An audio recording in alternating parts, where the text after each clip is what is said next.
Bendiciones de parte de Dios. Es para mí un verdadero honor compartir esta palabra contigo. Y el tema que traigo hoy es ¿qué significa ser un discípulo de Cristo? Y para que podamos entender a qué nos referimos cuando decimos discípulo de Cristo, vamos a ir a lo que la palabra discípulo significa en su contexto bíblico.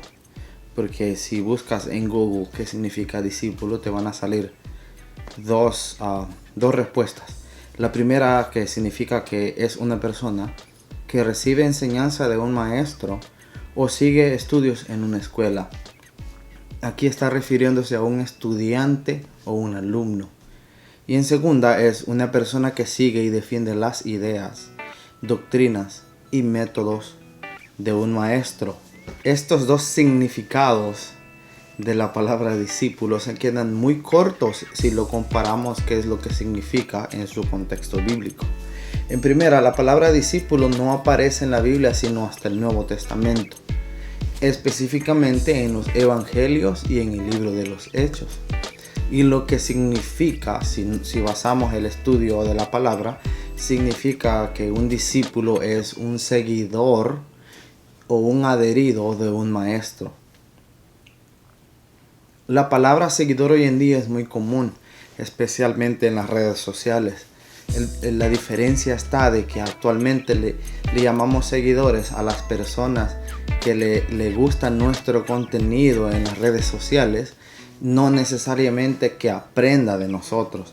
En el contexto bíblico, un seguidor es alguien que aprende de un maestro, es decir, un seguidor de un maestro. Y adherido, lo que la palabra sugiere, es alguien que ha sido agregado a un grupo o a un círculo donde está el maestro. Es importante entender esa tremenda diferencia entre el significado de hoy al significado bíblico.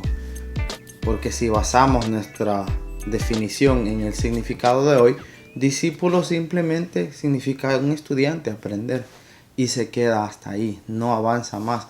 Pero en el contexto bíblico tiene un significado a mayor profundidad.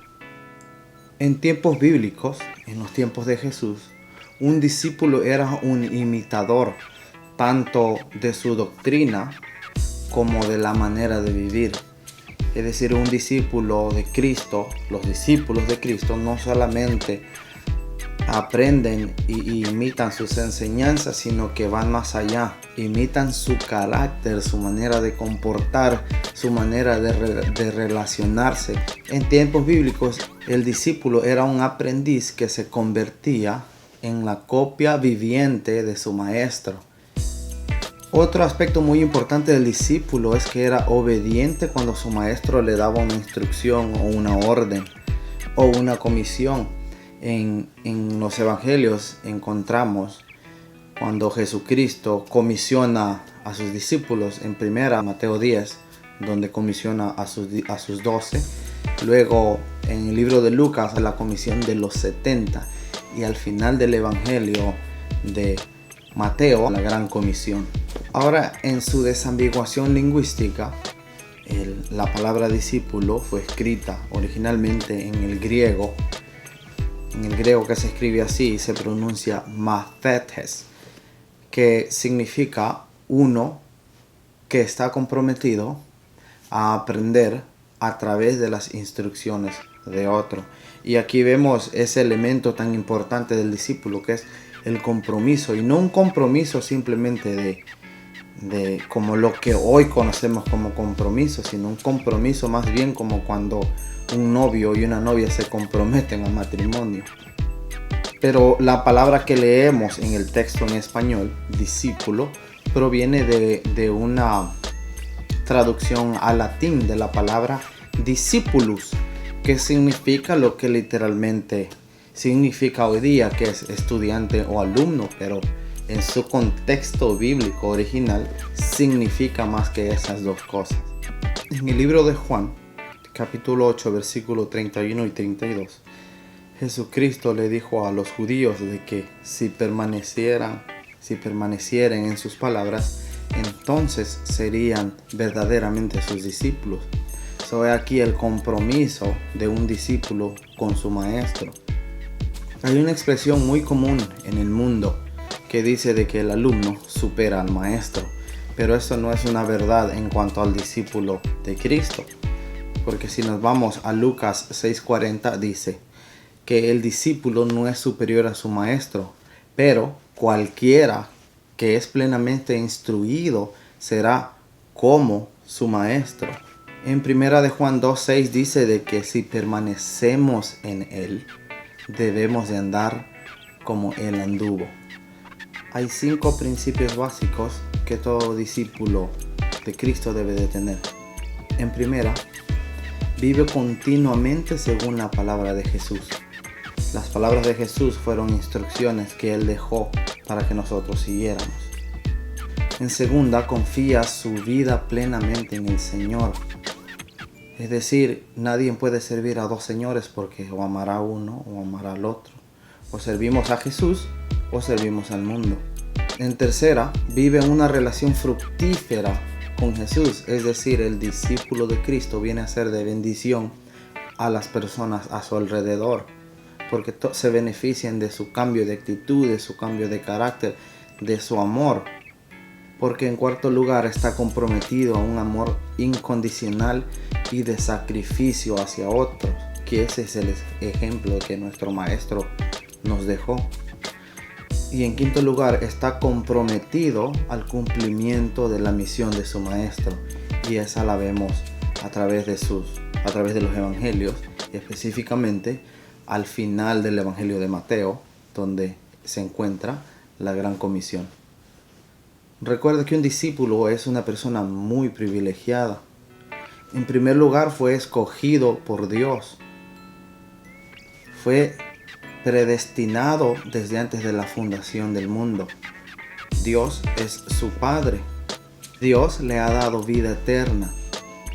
El Espíritu Santo vive y mora en él y le da la fuerza necesaria para llevar su misión.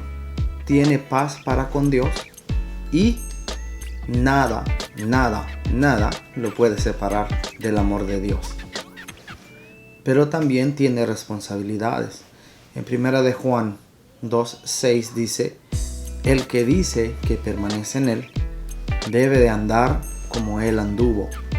En primer lugar, un discípulo de Cristo toma una decisión firme. No dice que es un discípulo un día y al siguiente día dice que no lo es. O no dice que es un discípulo de Cristo y no actúa como si fuera un discípulo de Cristo. En segunda, que no guía su vida conforme a sus emociones. Es decir, sabe diferenciar entre inspiración e instrucción. Y en tercer lugar, se somete a sus autoridades espirituales. Como cristianos formamos parte de un cuerpo y van a haber personas que van a estar sobre nosotros a nivel espiritual, y es importante que obedezcamos porque es de esa forma que el Señor nos va a dar instrucciones de qué hacer en su obra. Y algunos de los beneficios de ser un discípulo de Cristo son, en primer lugar, el cambio de actitud hacia las personas, hacia el dinero y hacia la comunidad en general. En segunda, que experimenta una refinación y purificación en su vida. En tercera, que el Señor le dará la fe que necesita. En cuarta, que el amor va a gobernar tu vida, tus acciones, tus palabras, tus relaciones, tus actitudes. En quinto lugar, van a haber cambios de tus hábitos viejos. Todos tenemos hábitos que nos perjudican nuestra vida en Cristo, y el discípulo de Cristo puede vencer esos hábitos. Ahora recuerda de que si tomas el discipulado en serio, es porque estás buscando el reino de Dios primeramente y su justicia. Por lo tanto, todas las cosas serán añadidas. Y en resumen, en primera, que como discípulos de Cristo necesitamos poner a Jesucristo en primer lugar. Y esto significa de que no le diremos que no cuando Él nos pida que hagamos algo, cuando Él nos dé una instrucción. Necesitamos vivir continuamente según su palabra. Para ello necesitamos estudiar la Biblia, necesitamos estudiar lo que Jesús dijo y toda la Biblia en general, porque cuanto más sabemos de Él, mayor habilidad tenemos para responder a las situaciones de exigencia que la vida nos pone enfrente. Necesitamos ver a Dios como nuestro Padre amoroso que es y que solo quiere lo mejor para nosotros. Y necesitamos servir a Dios primeramente, después servir a nuestro prójimo y por último a nosotros mismos. Bueno, ese ha sido mi corto mensaje acerca de lo que significa ser un discípulo de Cristo. Espero que lo hayas entendido y nos vemos la próxima. Amén.